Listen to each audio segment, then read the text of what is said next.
Welcome back to Squawk Box. This morning, Just Capital out with its list of America's most just companies. CNBC is Just Capital's media partner. Joining us right now in an exclusive interview, legendary investor Paul Tudor Jones, co-founder and chairman of Just Capital. He created all of this. He's also the founder and chief investment officer of Tudor Investments, of course. Also, Antonio Neri, he's the CEO of Hewlett Packard Enterprise. It is ranked #1 in the Just 100 for the second year in a row.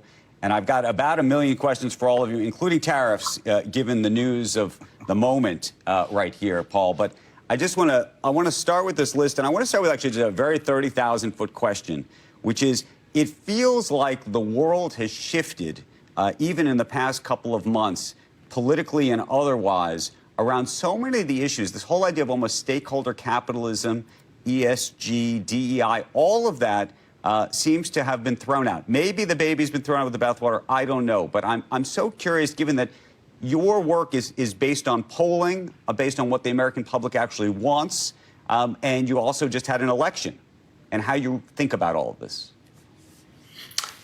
Well, first, let me just say it's ironic that we're here on the day to celebrate the best of American business on the same day that we're also tariffing the hell out of them. But it is what it is.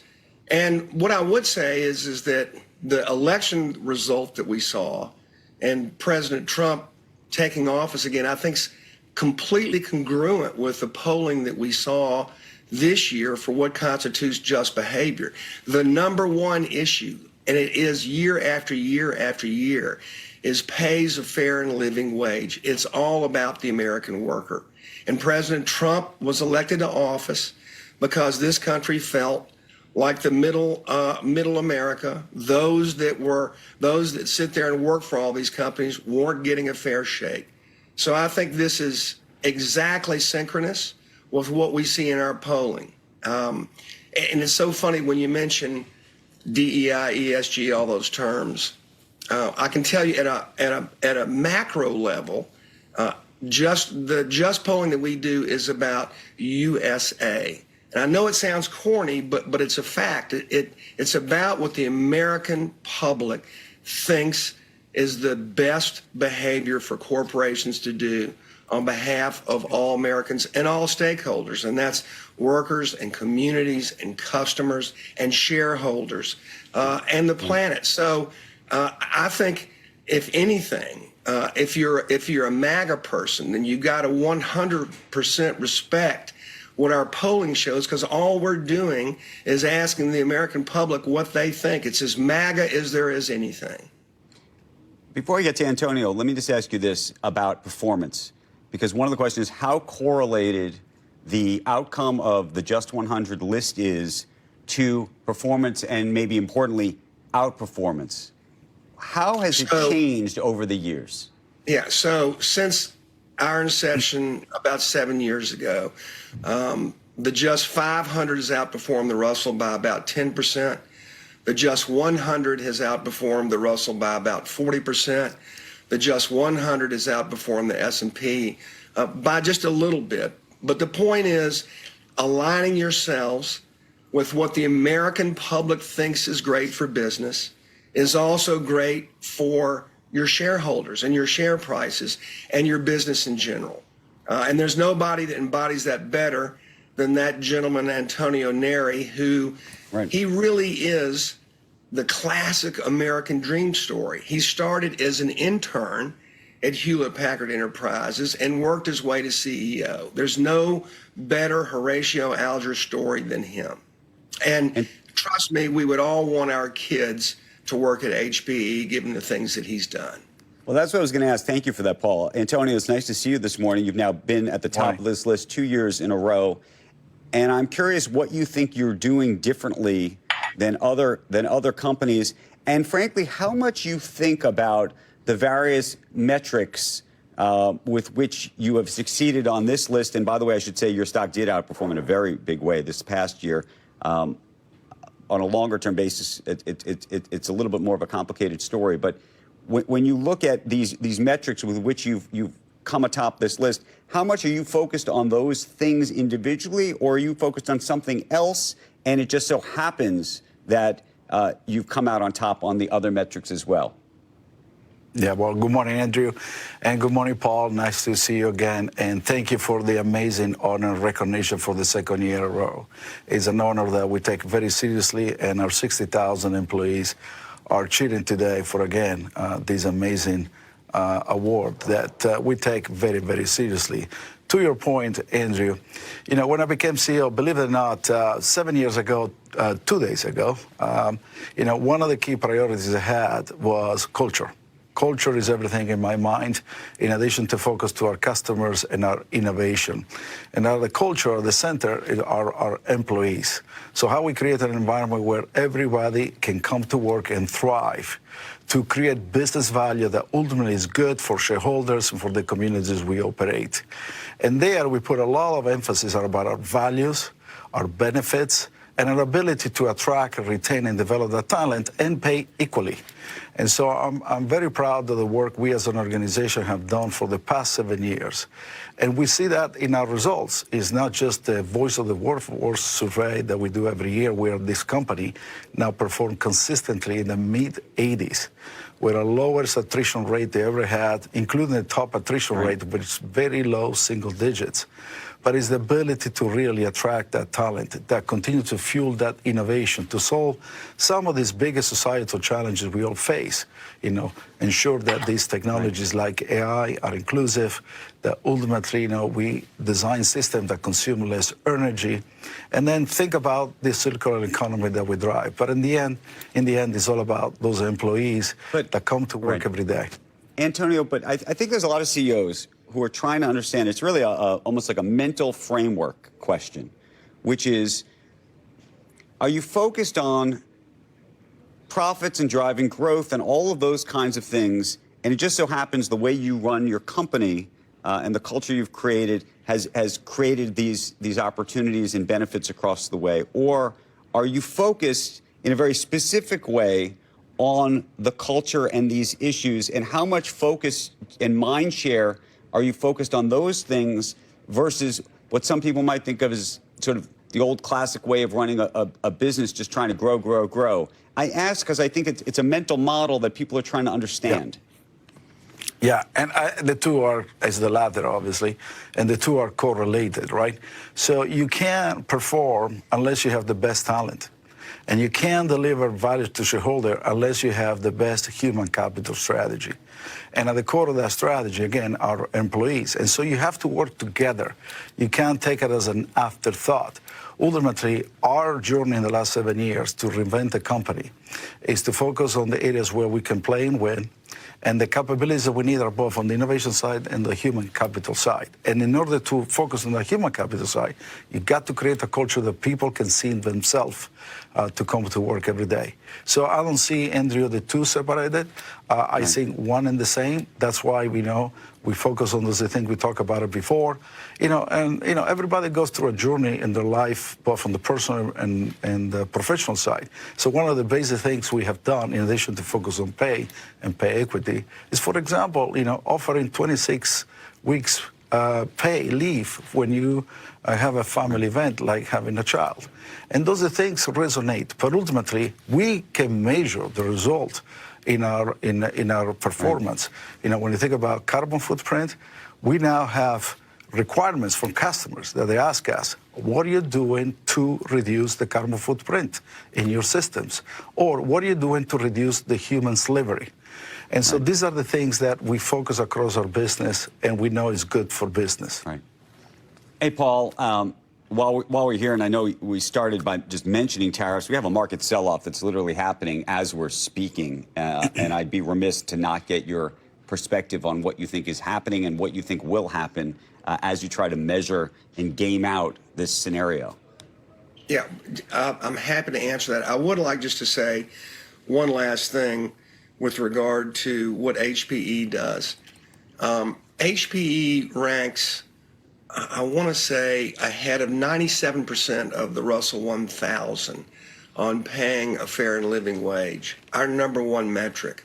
40% of our metrics are around worker compensation, worker treatment, wellness, etc. 50% of the top 1,000 companies in America don't pay a living wage to their customers. If there was one thing that we take away from our polling year after year after year, there's nothing more important than that economic issue. And of course, I think that's why President Trump was reelected, because you have to solve that. You have to solve higher incomes for middle America and for working people, men and women. You're going to have to solve that. And so that's hopefully what our rankings do, is that we highlight to companies where they are in their sectors, where they are against the rest of the world, certainly the top 1,000 companies, where they are and how they need to improve on taking care of their workers. That's the bottom line of all this. And that's, I think, the bottom line of the last political election, too. And I want to just add one other comment on our polling, which I found fascinating, which was we had two metrics that moved up substantially in our polling. And they were very related. Ethical leadership moved up 5 spots to number 2, the second most important determinant by the American public. And then honest and transparent communication moved up 7 slots to number 4. So the number and 2, 4 most important things, as judged by the American public, are ethical leadership, honest communication.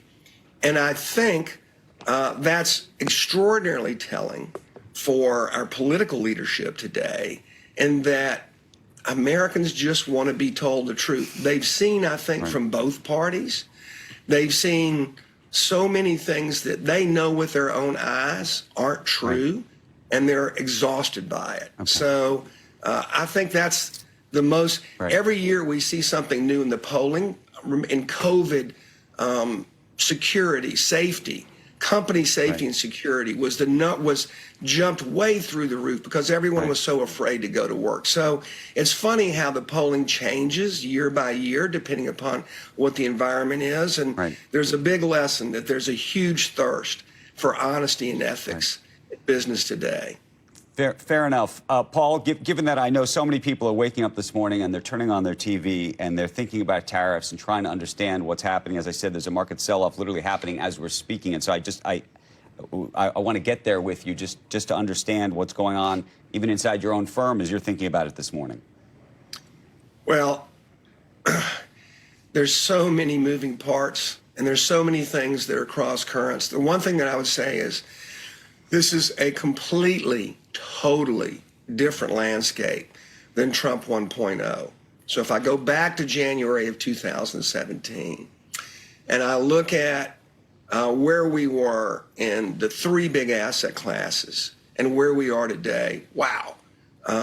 It's a much, much shakier ground that we're treading on. For instance, let's take fixed income.